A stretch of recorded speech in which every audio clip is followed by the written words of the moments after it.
As we look ahead, what's for Jamaica, we know that recovery is going to be a big part of the story. We do want to take a look back on where we've seen all of this go through. It's been a devastating storm, no doubt about it. And when we look at what we've seen, those impacts just coming into focus, there is a huge need, and the Prime Minister, of Jamaica declared a disaster area. Recovery teams, they're on the ground ready to respond.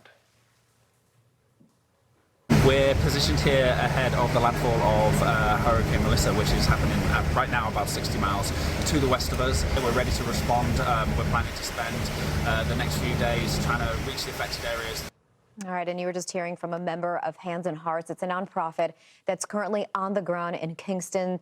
It's Disaster Assistance Response Team. It is in contact already with local organizations preparing to address urgent needs. We have Jess Sharman from All Hands and Hearts joining us now, and Jess is the team lead for the Disaster Assistance Response Team. I guess, Jess, I just want to start with off the top. I mean, on the ground now, we are still waiting here for more video to see what exactly took place with Melissa for western portions of Jamaica. What are you hearing as you are in Kingston this morning?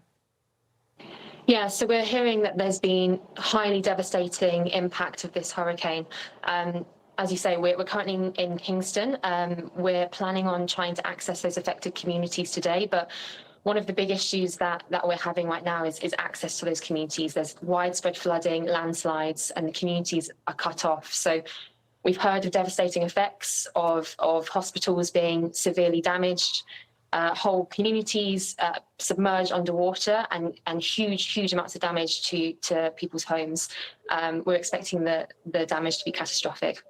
Yeah, looking at some of the video, I mean, that started to circulate, it certainly looks like it. You had made the mention, Marissa, that some of this damage that we're seeing along the southwest coast does look more like a tornado, given the strong winds that we saw, with some homes perhaps just crumbling and nothing. I am wondering about access, Jess, because that's such an important element. You're in Kingston, but there's another perhaps access point closer to Montego Bay. I mean, that's closer, that's in the general vicinity. Have you been in contact? Do you have teams closer to Montego Bay? I know that there was some significant damage there too, and so even getting from Montego Bay down south could be a challenge.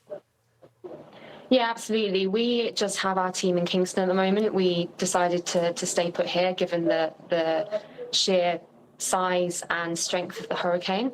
Montego Bay, as you say, has also been heavily affected, and right now we are considering all options to get over to any of these affected communities. But the scale of this disaster is really widespread, and even in parts of Kingston near the coast have been widely impacted. So right now we're trying to coordinate with logistics teams, logistics cluster, group of organizations who specialize in access and these things to see how we can get to these communities. But we will be heading out from Kingston as soon as we can, and as soon as we can access these communities. And just when we think about the communities that were impacted, I know Kingston it's the capital of Jamaica. It's the most largely populated with around 1 million people. But when you get further to the west, do you have any estimate in terms of how many people might be needing your help as we move forward?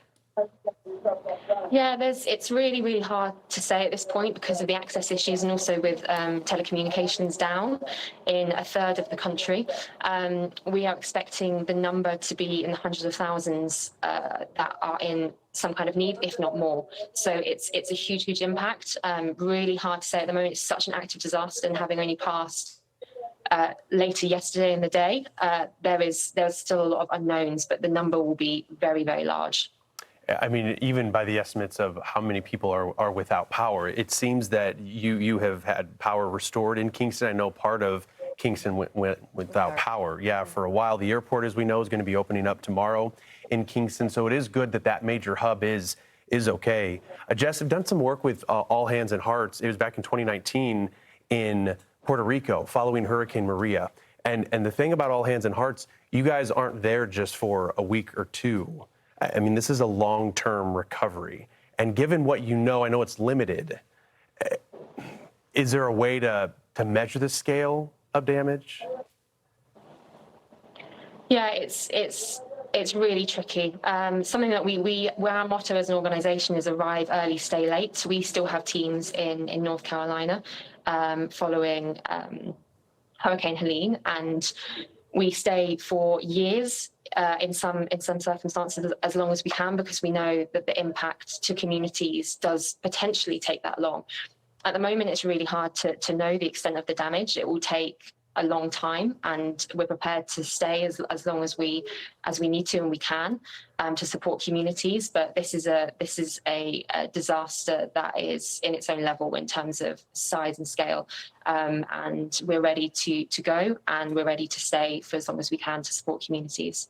And just in terms of support, what does that include for people that are in Jamaica and in need of probably everything from clothing to shelter? What is the focal point for your organization?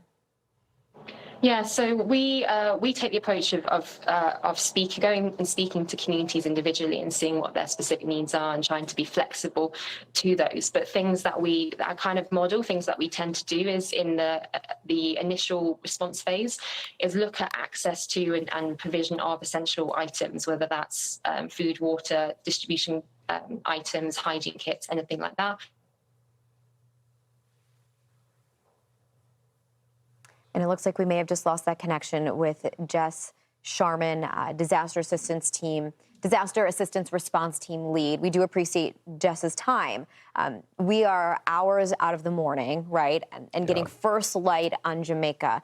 So with all hands and hearts on the ground, one nonprofit, I know a lot of people are going to want to be able to help. The best thing you can do is donations, make sure it's a trusted source, and they'll be using that in a way that is truly needed. Arrive early and stay late. Yeah, that's the mission. So much more to come on those recovery efforts in Jamaica.